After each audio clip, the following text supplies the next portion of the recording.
Alisson Becker নাকি Emiliano Martinez, কে সেরা, কে কাঁপাবে 2026 বিশ্বকাপ? তাই বিস্তারিত জানতে হলে ভিডিওটি শেষ পর্যন্ত দেখার অনুরোধ রইল।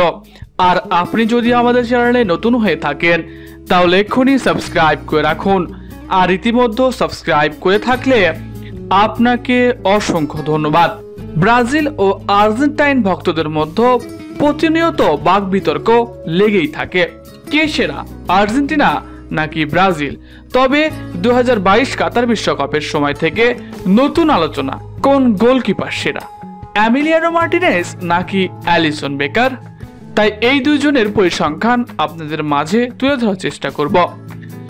আর্জেন্টিনা দলের কোচ হয়ে স্কালোনি দলে যুক্ত করেন এমিলিয়ানো মার্টিনেজকে। এরপর আর্জেন্টিনার ভরসার পাত্র হয়ে উঠেছেন এই গোলকিপার। তার হাতের উপর ভরসা করেই আর্জেন্টিনা পেয়েছে 2টি কোপা আমেরিকা, একটি ফিনালিসিমা সহ 4টি ট্রফি। 28 বছর পর শিরোপা খরা কাটায় আর্জেন্টিনা। এছাড়া বিশ্বকাপে চমক দেখিয়ে 2022 কাতার বিশ্বকাপে আর্জেন্টিনাকে একা হাতেই চ্যাম্পিয়ন করে এমিলিয়ানো মার্টিনেজ। এর ফলাফল হিসেবে তিনি জিতেছেন সেরা গোলকিপারের পুরস্কার।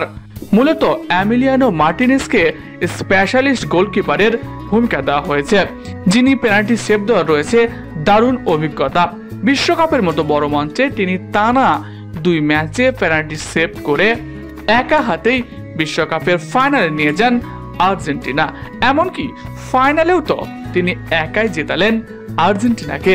এরপর থেকে এমিলিয়ানো মার্টিনেজকে নিয়ে তুমুল আলোচনা হয়।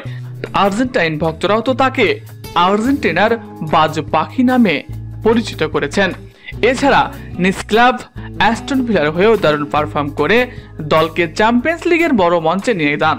ট্রান্সফার মার্কেট অনুযায়ী এমি মার্টিনেজের বর্তমান বাজার মূল্য প্রায় 20 মিলিয়ন ইউরো। আর তার হাতের উপরই ভরসা করে আগামী 2026 বিশ্বকাপে আবারও খেলতে নামবে আর্জেন্টিনা। অন্যদিকে অ্যালিসন বেকার ব্রাজিল দলের গোলবারের ভরসার প্রতীক। তাকে ছাড়া ব্রাজিল গোলবার এখনো কল্পনা করা যায় না। অ্যালিসন বেকারের পুরো নাম অ্যালিসন রামসেস বেকার, যিনি সাধারণত অ্যালিসন বেকার নামেই পরিচিত, একজন ব্রাজিলিয়ান পেশাদার ফুটবলার। তিনি বর্তমানে ইংলিশ ক্লাব লিভারপুল এবং ব্রাজিল দলের গোলকিপার হিসেবেই দায়িত্ব পালন করে থাকেন। তিনি তার রিফ্লেক্স, শট স্ট্যাম্পিং ক্ষমতা এবং পজিশনিং এর জন্য বেশি পরিচিত। বিশ্বসেরা গোলকিপারদের একজন হিসেবে তাকেও ভাবা হয়। 2018-19 মৌসুমে ফিফা বর্ষসেরা গোলরক্ষকের পুরস্কার জিতেছেন অ্যালিসন বেকার। লিভারপুলের হয়ে তার একটা দারুণ ইতিহাস রয়েছে, যা গোলকিপার হিসেবে পুরো বিশ্বের কারণে। তাকে পেতে লিভারপুল প্রায় 70 মিলিয়ন ইউরো খরচ করতেও রাজি হয়েছিল, যা গোলরক্ষক হিসেবে সর্বোচ্চ মূল্যের রেকর্ড করেছিলেন সেই সময়ে। এতে করে বোঝা যায় তার মার্কেটে চাহিদা কেমন। তবে এমি মার্টিনেজ যেখানে পেনাল্টিতে নিজের নাম কুড়িয়েছেন, সেখানেই অ্যালিসন বেকার ব্রাজিলকে পেনাল্টিতে দলকে জেতানোর সুযোগ থাকলেও কিছুটা ব্যর্থ হয়েছেন।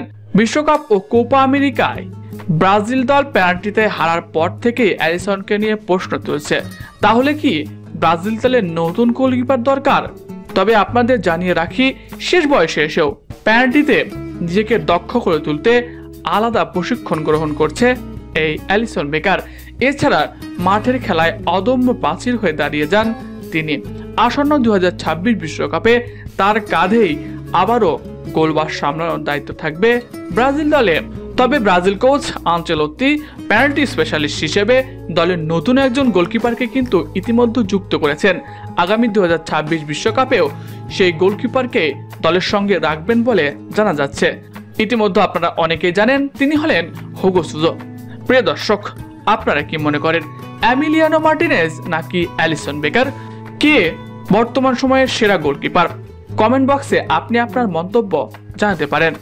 এছাড়াও আমাদের চ্যানেলে নতুন হয়ে থাকলে অবশ্যই সাবস্ক্রাইব করতে ভুলবেন না। ধন্যবাদ সবাইকে।